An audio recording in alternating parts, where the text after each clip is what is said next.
Hello everyone, आज हम पढ़ेंगे इंग्लिश एनसीईआरटी क्लास 7th का chapter expert detectives. Nishad, a boy of 7, also called 7 because his name means 7th note of the musical scale। एक निशद था, बच्चा छोटा जो 7 साल का था और उसको 7 भी बोलते थे क्योंकि निशद का मतलब होता है 7th नोट ऑफ म्यूज़िक। मतलब म्यूज़िक में होता है ना सा रे गा मा पा धा नी सा, तो स का जो मतलब होता है वो निशद भी होता है, इसलिए उसको 7 भी बोलते थे। And his 10-year-old sister Maya are very curious about one mister Nath. Nishad और उसकी जो 10 साल की बहन थी जिसका नाम था माया, वो बहुत ही ज़्यादा इंटरेस्टेड थे, मतलब जानना चाहते थे मिस्टर नाथ के बारे में। क्यूरियस का मतलब होता है किसी चीज़ के बारे में बहुत ज़्यादा जानने की इच्छा। Then one day the children's marble rolls into Mr. Nath's room and निशद gets a chance to see him। तो एक दिन क्या हुआ, जब वो दोनों भाई बहन खेल रहे थे निशद और माया, तो उनके जो मार्बल्स से जो गोटियाँ होती हैं वो घूम के चली गई मिस्टर नाथ के कमरे में, और फिर उस टाइम पर निशद को चांस मिला कि वो मिस्टर नाथ को देख सकें। Is he a crook on the run, why is his face badly scarred. और वो सोचते हैं कि कहीं ये कोई क्रूक तो नहीं है। क्रूक होता है जैसे कोई अपराधी होता है ना, जो मतलब पुलिस से बच रहा होता है, जिसने कुछ गलत काम किया होता है, वो होता है क्रूक। तो क्योंकि उनको ऐसा क्यों लगता था, क्योंकि जो मिस्टर नाथ थे उनका जो फेस था, उनके चेहरे पे एक बहुत ज़्यादा कोई घाव बना हुआ था। स्कार का मतलब होता है घाव। Why he has no friends, और उनके कोई भी दोस्त नहीं थे। Nishad's mother a doctor knows mister Nath as a patient who is very polite. और जो निशद और माया की जो मदर थी, मम्मी थी, वो एक डॉक्टर थी, और मिस्टर नाथ जो थे वो उनकी मम्मी के पेशेंट थे, और वो काफ़ी ज़्यादा पोलाइट मतलब शांत थे। फिर अब ये यहाँ से हमारा चैप्टर स्टार्ट होता है। पहले जो थी इस चैप्टर की छोटी सी एक समरी थी, अब चैप्टर स्टार्ट करते हैं। As we walked back towards the clinic, Seven said he does not look anything like monster, Maya।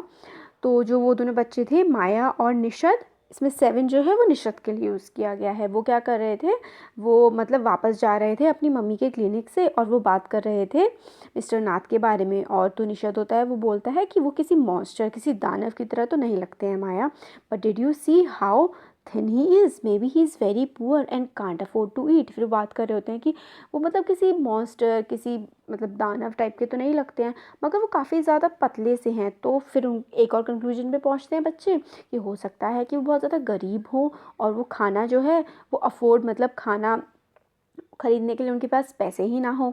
He can't be poor if he is a crook on the run, I told him. फिर निशद ने कहा कि मतलब अगर वो crook हैं, एक अपराधी हैं, एक अच्छे इंसान नहीं हैं, तो वो गरीब तो नहीं होंगे। अगर ऐसा है तो फिर वो पतले क्यों हैं। मतलब बच्चे आपस में बात कर रहे थे कि वो गरीब हैं या फिर कोई अपराधी हैं, तो इस तरीके की बातें चल रही थी। He is probably got millions of rupees stashed away somewhere in that room. फिर वो ऐसे बात करते हैं कि हो सकता है उनके पास बहुत सारे मिलियंस ऑफ, मतलब लाखों रुपए उनके पास छुपे हुए, जिस कमरे में वो रहते हैं उसमें। Do you really think he is a criminal, Maya. Nishad बोलता है कि क्या तुम्हें सच में लगता है कि वो कोई क्रिमिनल, कोई अपराधी है। He does not look like one, Nishad looked doubtful. फिर जो निशद होता है वो बोलता है कि वो ऐसे मतलब कोई अपराधी जैसे तो नहीं लगते हैं। Of course he is 1-7, I said, and he certainly is in starving. फिर जो माया होती है वो कहती है कि 7 मतलब जो तो निशद था बच्चा, जो 7 years old था, वो माया उसको बोलती है कि ऑफ कोर्स वो एक जो है अपराधी है, और वो भूखा नहीं मर रहा है। स्टार्व का मतलब होता है भूख से मरना, तो कोई भूखा नहीं मर रहा है। Mister Mehta told us that Ramesh bring his meals up from the restaurant downstairs.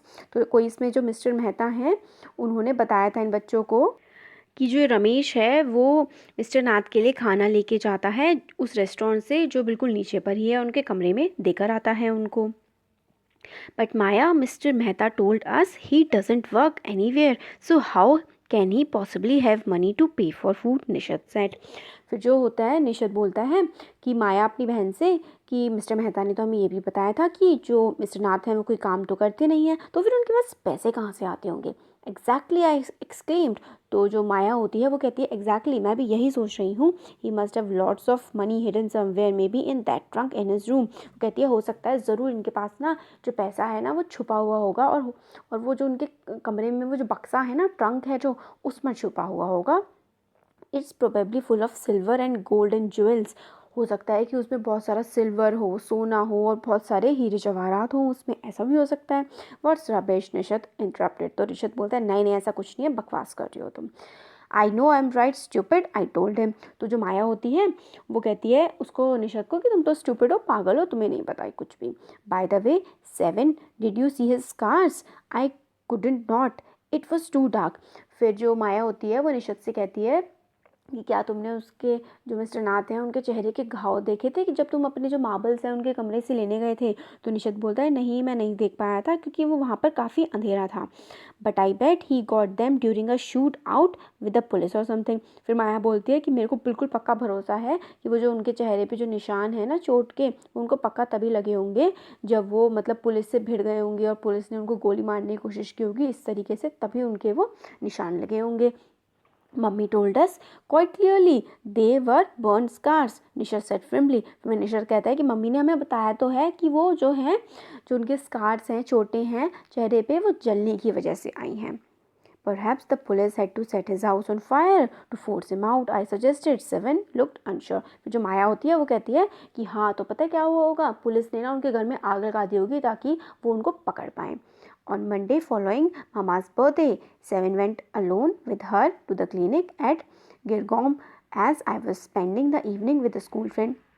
फिर ये जो स्टोरी है ना, ये जो माया है वो सुना रही है। तो वो बताती है कि जो 7 था वो तो चला गया मम्मी के साथ उनके क्लिनिक पे जब उनका बर्थडे था, और मैंने अपना जो टाइम शाम तक स्पेंड किया अपनी स्कूल फ्रेंड के साथ। When they return Nishan told me he would have been to see Mister Nath and felt most annoyed that I hadn't been there. और क्या होता है, निशत बताता है कि वहाँ पे क्लिनिक पे मिस्टर नाथ से मिला था, तो फिर से इस बात से माया को लगता है कि उसको बहुत ही गंदा लगता है कि वो क्लिनिक पर क्यों नहीं गई। 7 had been quite upset about Mr. Nath's gaunt appearance and was sure that he was starving। जो 7 था वो काफ़ी दुखी था ये देखकर कि जो मिस्टर नाथ थे वो काफ़ी ज़्यादा बीमार से लग रहे थे। ग्रॉन्ट का मतलब होता है सिकली, जो मतलब बीमार सा लगे, वो बीमार से लग रहे थे। और अब तो 7 को मतलब श्योरिटी हो गई थी कि जो मिस्टर नाथ हैं वो भूख की वजह से इस तरीके के दिखते हैं। He told me that he had knocked loudly on Mr. Nath's door that evening and said, "Open the door quickly mister Nath. और फिर जो 7 है उसने माया को बताया कि उस टाइम पे, उस शाम को मिस्टर नाथ के डोर पे गया था और नॉक किया था कि आप जल्दी से बाहर आ जाइए। The man had opened it and asked him lost another marble. फिर मिस्टर नाथ ने क्या किया, दरवाज़ा खोला और 7 से पूछा कि क्या तुमने अपना एक और मार्बल, एक और गुट्टी खो दी है। He had obviously recognised my brother. तो माया बोलती है कि ज़रूर उसने मेरे भाई को पहचान लिया था। No said Nishat, he had taken the man's hand in his own and thrust a bar of chocolate into it। फिर क्या होता है इसमें कि दो, निशत कहता है नहीं नहीं ऐसा नहीं हुआ था। उन्होंने क्या किया था कि मतलब एक बार ऑफ चॉकलेट रख दी थी उसके हाथ में। Did you get a chance to peek into the trunk 7 I asked. फिर माया फिर से पूछती है उससे कि क्या तुम्हें जो वो मिस्टर नाथ के कमरे में जो ट्रंक पड़ा हुआ है, बक्सा जो है, उसमें क्या तुम्हें झांकने का मौका मिला? पीक का मतलब होता है झांकना। Nishat look disappointed, he didn't even ask me in, he said. फिर निशत कहता है कि वो जो मिस्टर नाथ थे उन्होंने तो मुझे अंदर आने के लिए बुलाया भी नहीं, तो मैं कुछ भी नहीं देख पाया। Then he smiled, but I did find out something Maya, I went down to the restaurant where Ramesh works and talked to him। फिर निशत कहता है माया से कि अंदर तो मैं नहीं देख पाया, मगर मैं नीचे गया था उस रेस्टोरेंट में जहाँ पर रमेश काम करता था और मैंने उससे थोड़ी बात भी की। Good for you mister detective, I said patting on the back, I hope you question him properly. फिर जो माया होती है वो कहती है, मतलब खुश हो जाती है अपने भाई निशत से। वो कहती है कि बहुत अच्छा काम किया मिस्टर डिटेक्टिव, मिस्टर जासूस, तुमने बड़ा अच्छा काम किया है और मैं ये मतलब सोचती हूँ कि तुमने अच्छे ही क्वेश्चंस पूछे होंगे रमेश से। 7 लुक प्लीज। 7 इस बात को सुन के खुश हो जाता है। Ramesh told me that he takes 2 meals for Mr. Nath every morning and evening and 2 cups of tea, 1 in the morning and 1 in the afternoon। तो रमेश बताता है 7 को कि वो डेली 2 मील्स मतलब 2 टाइम खाना लेके जाता है, एक सुबह और एक शाम को, और 2 कप चाय लेके जाता है, एक सुबह और एक शाम को, और एक जो है वो दोपहर में लेके जाता है। Ramesh says He is not very particular about what he eats. It's always the same food. 2 chapati, dal and vegetable. तो रमेश ये भी बताता है कि मतलब उनको खाने में कोई ये भी नहीं है कि कोई पर्टिकुलर अच्छी चीज़ ही चाहिए, वो कुछ भी खा लेते हैं। जनरली क्या खाते हैं, 2 रोटी खाते हैं, दाल और सब्जी खाते हैं। और जो मिस्टर नाथ हैं वो हमेशा कैश में पे करते हैं, मतलब हमेशा नोट सही से पैसे देते हैं और टिप भी देते हैं। एक्स्ट्रा कुछ लाने के लिए उनको टिप भी देते हैं, पैसे देते हैं एक्स्ट्रा थोड़े से। Ramesh told me something very strange Maya, 7 added. फिर 7 बोलता है कि रमेश ने मुझे एक बड़ी अलग सी बात भी बताई। हर संडे क्या होता है कि रमेश उनके लिए 2 लंच लेके जाता है, क्योंकि मिस्टर नाथ से हर संडे को कोई मिलने आता है जो कि टॉल है, लंबा है, फेयर है और मतलब चश्मा भी पहनता है। रमेश ने बताया कि जो Ramesh says his visitor talks a lot unlike mister Nath who hardly speaks. जो रमेश ने ये भी बताया मतलब निशद को कि जो मिस्टर नाथ के वहाँ जो आता है कोई उनसे मिलने संडे को, वो काफ़ी ज़्यादा बातें भी करता है, जबकि जो मिस्टर नाथ है वो तो बहुत ही कम बोलते हैं। Well done Nishad, I told him, now that we have made some progress with our inquiries you will have to sort out all the facts like expert detectives so that we can trap the crook. फिर वो कहते हैं, आपस में बात करते हैं कि हमें काफ़ी सारी इन्फॉर्मेशन मिल गई है, अच्छी बात है, इस इन्फॉर्मेशन को लेके हमें आगे बढ़ना है सारे फैक्ट्स को मिला करके, ताकि हम ये जो क्रूक है, ये जो बदमाश आदमी है, इसके बारे में और चीज़ें पता लगा सकें। How do you go on Maya, 7 sighted, how can you possibly imagine is a crook, he look so ordinary. फिर जो निशद होता है, 7 होता है, वो बोलता है कि माया तुम कैसे कह सकती हो वो एक क्रूक है या कोई अपराधी है, वो तो कितना नॉर्मल सा ही लगता है जैसे सब लगते हैं। Criminals can look quite ordinary smartly, I retorted, did you see the picture of the Hyderabadi house breaker in the papers yesterday, did he look like any man on the street? Nishant looked doubtful। फिर वो कहती है माया कि सारे के सारे जो criminals होते हैं ना, वो कई बार ऐसा होता है कि बिल्कुल ऐसे ही लगते हैं जैसे बाकी नॉर्मल लोग लगते हैं। कल एक जो हैदराबादी जो क्रिमिनल आया था न्यूज़पेपर में हमने देखा था, वो भी तो कितना आराम, मतलब ऐसे ही लगा था कोई आम आदमी होगा, कोई शैतान, कोई क्रिमिनल तो नहीं लग रहा था वो भी। अब निशंत को थोड़ा सा डाउट होने लगा इस बात में। Monsoon broke the next day. Dark clouds accompanied by blinding flashes of lightning and recurring rolls of thunder burst with all their fury flooding in street the heavy downpour. फिर अगले दिन क्या हुआ कि बारिश स्टार्ट हो गई, बहुत ज़्यादा काले बादल छा गए, काफ़ी बिजली कड़कने लगी और जो पानी की वजह से इतना ज़्यादा पानी भर गया कि सड़क पर भी बहने लगा। School was to have reopened after the summer holidays, but no traffic could move through the flooded roads and there was an unexpected holiday. अब गर्मियों की छुट्टियां ख़त्म होने वाली थी और जो स्कूल फिर से खुलने वाला था, मगर क्या हुआ, बारिश इतनी ज़्यादा बढ़ गई कि कोई भी ट्रैफिक सड़क पर से नहीं निकल सकता था, तो एक अनएक्सपेक्टेड छुट्टी उनको फिर से मिल गई। I thought I would spend the time usefully. I sat at my desk in our bedroom with a sheet of paper before me. फिर जो इसमें जो आई है ना, वो माया है जो 10 साल की बच्ची है। तो वो कहती है कि मैंने जो अपने टाइम है, जो हमें छुट्टी मिल गई थी, इसको बहुत ही अच्छे से यूज़ किया। मैं अपने बेडरूम में बैठ गई एक अपनी डेस्क पर और एक पेपर के साथ। फिर मैंने क्या किया आगे, I wrote in large block letters, मैंने एक बड़े बड़े लेटर्स में लिखा, catching a crook, expert detectives, Nishad and Maya Pandit by appointment to the whole world. फिर उन्होंने लिखा कि कैचिंग द क्रूक टाइटल डाला, मतलब एक अपराधी को पकड़ने के लिए हम एक्सपर्ट डिटेक्टिव्स हैं, कौन कौन, निशद और माया पंडित, और हमारा जो अपॉइंटमेंट है वो पूरे वर्ल्ड के साथ है, हम पूरे वर्ल्ड के लिए काम कर रहे हैं। देन आई बिगिन राइटिंग, फिर मैंने लिखना स्टार्ट कर दिया। About half an hour later I turn toward 7 who was lying on his tummy, chin cup in palms, reading comics. फिर 1 घंटे बाद क्या हुआ, लगभग आधे घंटे बाद वो जो माया थी वो 7 की तरफ मुड़ी और जो कि 7 जो था वो लेटा हुआ था, जैसे हमें पिक्चर में दिखाया हुआ है, अपने हाथ जो है अपने चिन्स के पास रखे हुए कॉमिक पढ़ रहा था। फिर माया उसको बताने लगी कि उसने क्या क्या लिखा हुआ है। He looked up questionably. I have listened all the facts we know about Mr. Nath which might help us to trap him, I said. Want to hear? फिर वो कहती है कि मैंने सारे के सारे जो फैक्ट्स हैं वो इकट्ठे कर लिए हैं मिस्टर नाथ के बारे में, और जिसके हेल्प से मैंने कुछ चीज़ें बनाई हैं, क्या तुम उनको सुनना चाहोगे? फिर माया जो है वो आगे कुछ फैक्ट्स बताती है। तो फैक्ट नंबर 1 होता है, I read his name is mister Nath, मतलब उनका जो नाम है वो मिस्टर नाथ है। सबसे पहले we must discovered his first name, तो हमें उनकी सिर्फ कास्ट पता है मिस्टर नाथ, तो हमें पहली चीज़ जो पता करनी है वो है कि उनका रियल नाम क्या है, उनका पहला नाम क्या है। फिर वो कहते हैं आगे, फिर लिस्ट नंबर जो 2 होती है, जो फैक्ट नंबर 2 होता है वो ये होता है, I read on the tenants at Shankar house से he is a mad strange and unfriendly. फिर फैक्ट 2 ये है कि जो जिस घर में वो रहते थे वहाँ के लोग भी कहते थे कि मिस्टर नाथ थोड़े से पागल से हैं, अजीब से हैं और किसी से बात भी नहीं करते हैं।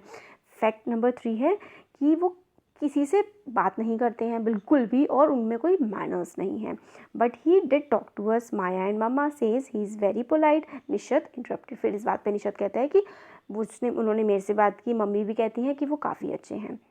He only talks to us because he had to, I said, and since he was under mama's medical treatment, he had to be polite। और फिर वो कहती है कि वो हमसे इसलिए बात करते हैं क्योंकि उन्हें करनी पड़ती है, क्योंकि हमारी मम्मी उनका इलाज कर रही है, इसलिए वो हमसे अच्छे से बात करते हैं। फिर माया फैक्ट नंबर 4 बताती है, वो है कि वो मिस्टर नाथ को कोई लेटर्स नहीं मिलते हैं। फिर इस बात को तो 7 जो है वो मान जाता है। फैक्ट नंबर 5 ये है कि वो रह रहे हैं एक रूम में जो कि मतलब है, he has been living in room 10 of Shankar house for more than a year, I continued. फिर मतलब वो शंकर के हाउस में रह रहे हैं लगभग 10 महीनों से। और फैक्ट नंबर जो 6 है वो ये है कि वो कोई काम नहीं करते हैं और पूरा दिन अपने कमरे में ही रहते हैं।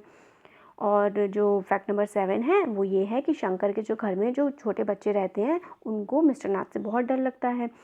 फैक्ट नंबर 8 जो है वो ये है कि उनके पास कोई विजिटर मतलब उनसे कोई मिलने नहीं आता है, सिर्फ और सिर्फ एक कोई उनसे मिलने आते हैं जो कि संडेज़ को आते हैं और वो मतलब स्पेक्टिकल्स पहन के आते हैं और जो उनके साथ लंच करते हैं। मतलब उनके अलावा कोई और उनसे पूरे हफ्ते नहीं मिलने आता, एक व्यक्ति के अलावा। फैक्ट नंबर 9 है कि वो जो खाना होता है वो उनके रूम में ही पहुंचा दिया जाता है रमेश के द्वारा। वो कभी भी नीचे नहीं जाते हैं और अपना खाना वहीं पे रूम में खाते हैं और मतलब उनको खाने से बहुत ज़्यादा कोई फ़र्क नहीं पड़ता है, वो जो लाते हैं वो खा लेते हैं और अपना जो बिल जो है वो तुरंत पे करते हैं, पैसे देते हैं, टिप भी देते हैं। तो इससे हमें क्या क्या चीज़ें मिलती हैं अब हम देखेंगे इसके आगे द एंड। और इससे सारी जो 8 पॉइंट्स हैं इससे माया की लिस्ट जो है वो कंप्लीट हो जाती है। फिर वो उससे पूछती है निशत से कि क्या मैंने कुछ भूली हूँ मैं इसमें। Nishat had obviously not paying too much attention to my list of facts. फिर माया बोलती है कि निशत जो है वो मेरी लिस्ट पे कोई बहुत ज़्यादा ध्यान नहीं दे रहा था। All he could say was, poor man, Maya, he must be so lonely if he does not have any friends। फिर मतलब जो निशद होता है कि वो मिस्टर नाथ के बारे में ये बोलता है कि मिस्टर नाथ काफ़ी ज़्यादा अकेले फील करते होंगे कि उनके कोई फ्रेंड्स नहीं हैं। How can a crook have friends, idiot, I almost shouted. फिर माया एकदम से मतलब चिल्ला जैसा जाती है कि कोई क्रूक जो अपराधी है उसका कोई दोस्त कैसे हो सकता है। At least he has one, the friend who meets him on Sundays. फिर निशद कहता है कि कम से कम उनका एक दोस्त तो है जो संडेज को उनसे मिलने आता है। A brilliant thought occurred to me just then. फिर एक बहुत ही अच्छा सा आइडिया आया उसी टाइम पे माया के दिमाग में। That man must be mister Nath accompanies in crime, I said. जो मिस्टर नाथ जो मिलने आता था संडे को वो हो सकता है ज़रूर उनका साथी हो उनके सारे के सारे अपराधों में जो भी उन्होंने गलत काम किए हैं उसमें। Maybe he keeps all the loot and he comes now and then to give part of it to his partner, Mr. Nath, for expensive, that's it, I'm sure I'm right। फिर वो कहती है कि जो हर संडे को मिलने आते हैं ना वो इसलिए आते हैं जो उनकी लूट थी उसका माल थोड़ा उनको देने के लिए ताकि मिस्टर नाथ अपना खर्चा चला सके। If you insist on calling him a criminal, I don't think I want to discuss anything with you Maya. फिर निशद गुस्से में कहता है कि अगर तुम मिस्टर नाथ को क्रिमिनल ही बोलती रहोगी तो मेरा बिल्कुल मन नहीं है कि मैं तुमसे कुछ भी डिस्कस करूं। वो इतने बुरे नहीं हो सकते हैं क्योंकि वो जो रमेश को बहुत ज़्यादा अच्छी टिप्स देते हैं। Ramesh probably know something about his past, so mister Nath must be bribing him to keep quiet, I said. फिर जो माया होती है कि वो ये बोलती है कि रमेश को ज़रूर उनके पास्ट के बारे में कुछ पता होगा और वो इसलिए रमेश को घूस देते हैं ताकि रमेश चुप रहे। ब्राइब का मतलब होता है घूस देना, पैसे देकर किसी का मुंह बंद करवा देना या कोई काम करवा लेना। निशद glared at me with his arms tightly crossed across his chest. I was beginning to get fed up with him। फिर जो निशद होता है वो माया को बहुत ज़्यादा घूर घूर के देख रहा होता है, अपने हाथ जो होते हैं वो क्रॉस कर लेता है अपने पेट के और चेस्ट के पास में। फिर माया को समझ में आ जाता है कि मतलब वो भी परेशान हो रहा है मेरे से और फिर माया को भी उस पर गुस्सा आने लगता है। How can we make any progress with our investigation if you take that attitude 7, I asked. फिर माया 7 से कहती है कि अगर तुम्हारा यही एटीट्यूड रहा कि वो तो अच्छे हैं और ये वो तो हम अपनी इन्वेस्टिगेशन में आगे कैसे बढ़ेंगे। I will cooperate only if you give up this idea about him being a escape crook, said 7। फिर क्या होता है, निशद बोलता है कि मैं तुम्हारा साथ दूंगा, कॉपरेट करूंगा अगर तुम ये आइडिया छोड़ दोगी कि वो एक भागे हुए कोई क्रिमिनल या फिर अपराधी हैं। You really make me angry, I almost hit him, I make you angry you stupid उफ, आई शॉटेड। फिर क्या होता है कि मतलब निशद कहता है कि तुमने मुझे गुस्सा दिला दिया, फिर माया को भी इस बात पे गुस्सा आता है और उसको हिट कर देती है, मतलब मार देती है। I shouted, "You make me mad. What is the point of all these inquiries if he is not a crook?" फिर वो कहते हैं कि अगर वो क्रूक ही नहीं है, अपराधी नहीं है, तो इस सारी इंक्वायरी का कोई मतलब ही नहीं बैठता। If you think he is a nobody, what's the idea of bothering about him? Please tell me. फिर वो निशद से कहती है कि अगर वो कोई भी नहीं है तो फिर हमें कोई परेशान होने की ज़रूरत ही क्या है किसी भी चीज़ के लिए। Nishad looked thoughtful, I would like to find out why he is so thin and why is so lonely. फिर वो बोलता है कि मुझे पता करना है कि वो इतने ज़्यादा अकेले क्यों हैं और इतने ज़्यादा पतले क्यों हैं। I want to know why he does not have any friends and lives alone. मुझे ये पता करना है कि उनके कोई दोस्त क्यों नहीं है और वो अकेले क्यों रहते हैं। Try to understand 7, I told him, if he is lived in Shankar house for a year and hasn't made a single friend, there something wrong. और फिर वो कहती है माया 7 से, मैं तुम्हें कह रही हूँ कि वो शंकर के घर में लगभग 1 साल से रह रहे हैं, फिर भी उनका कोई फ्रेंड नहीं बनाया है, तो कोई ना कोई गड़बड़ तो उनके साथ ज़रूर है। He is obviously scared that someone will recognise him and give him to the cops. फिर वो कहती है आगे कि मेरे को पक्का पता है कि वह इसलिए फ्रेंडशिप बनाते हैं कि कोई उन्हें कहीं पहचान लिया किसी ने और पुलिस को दे दिया, तो कॉप्स का मतलब होता है police. Maybe no one's tried to make friends with him, Nishad protested. Nishad बोलता है कि हो सकता है कि किसी ने उनको फ्रेंड बनाने की कोशिश ही ना की हो। Why should anyone bother, we have seen what a nasty bear he is, I said. फिर माया कहती है कि कोई क्यों बॉदर करेगा उनसे, मतलब बात करने का, वो कितने गंदे टाइप के हैं, अजीब से हैं। I don't care, said Nishad stubbornly, I like him and I am going to try to be his friends. फिर निशद बोलता है कि मुझे इन सब बातों से फ़र्क नहीं पड़ता है, और वो बहुत ज़्यादा स्टबन होता है, ज़िद्दैल जो होते हैं, ज़िद्दी होते हैं, तो ज़िद्दी तरीके से वो बोलता है कि मुझे नहीं पता और मैं मिस्टर नाथ को अपना फ्रेंड बनाने की कोशिश करूँगा। फ्रेंड विद अ कुक, हाँ यू आर क्रेजी। फिर जो माया होती है वो बोलती है कि तुम एक क्रूक के साथ दोस्ती करोगे। The cops will take you to the jail with him, do you want that to happen. वो कहते हैं कि वो जो पुलिस वाले हैं ना, वो मिस्टर नाथ के साथ तुमको भी जेल में ले जाएंगे, क्या तुम ऐसा चाहते हो, बेवकूफ़ हो तुम। निशद merely glared at me and quietly walked out of the room. My theory seemed to have made no impression on him at all. फिर जो होता है निशद माया को घूर के वहाँ से रूम से निकल जाता है। फिर माया सोचती है कि मेरी जो ये थ्योरीज हैं, जो मैंने इतना कुछ इन्वेस्टिगेशन की, इसका कोई भी फ़र्क नहीं पड़ा है निशद पर। तो हो गया हमारा चैप्टर कंप्लीट। आपको कैसा लगा कमेंट सेक्शन में कमेंट करके बता सकते हैं। अच्छा लगा तो वीडियो को लाइक करिए और चैनल को सब्सक्राइब करिए। Thank you so much.